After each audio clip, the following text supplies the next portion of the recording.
Here we have a simple box section frame, which I'm going to square up and use to make balustrades. We've got a post here that's going to go down to the I-beam underneath and have an angle bracket that comes off it for 2 mounting points for 2 M12 bolts. We've got it simply tacked in one place, in one corner on the inside, just so we can move it about if need be to square it up. The one thing for having apprentices and trainees throughout the last 10 years, I figured out a lot of people don't seem to realise that if it's not level with each other, like this one being level with that one, and that one being level with that one, square is not square. It really isn't square. It's a massive nightmare. I spent 3 days trying to alter gates where someone said it was square until I realised that one corner to another was raised by about 10mm.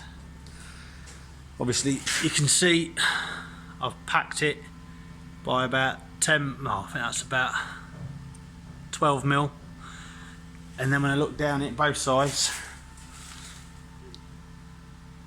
you can see that it's almost exactly level. Same with that way. Watch the light in the table, but you can see that you just line it up over the top of the bottom of the box section, then you're more likely going to have a flat workpiece when you finish. That's step one of squaring up. The next one is simply going corner to corner, opposites, and measuring them up and making sure the measurements are the same. But that doesn't mean anything if it's not level in the first place. Make sure it's level.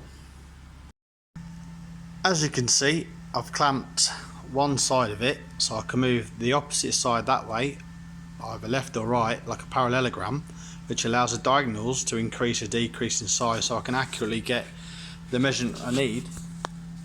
And as you can see there, it's 2525 once it's lined up with a chalk line properly. So the tape measure is a bit loose on the other side at the moment, and you can see there I've done a chalk line just for the beginners.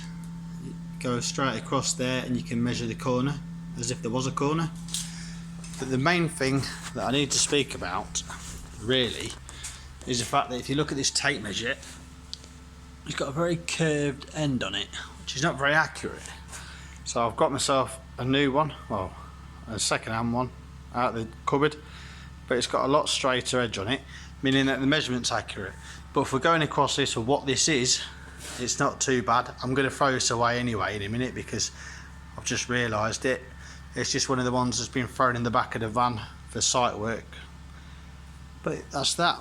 So if there's any more things that I find, I'll let you know.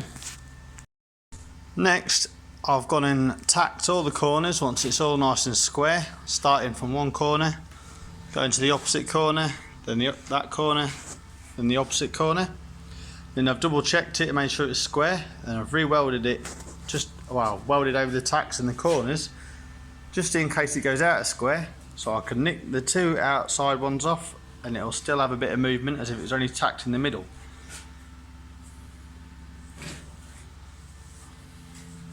As you can see, lovely.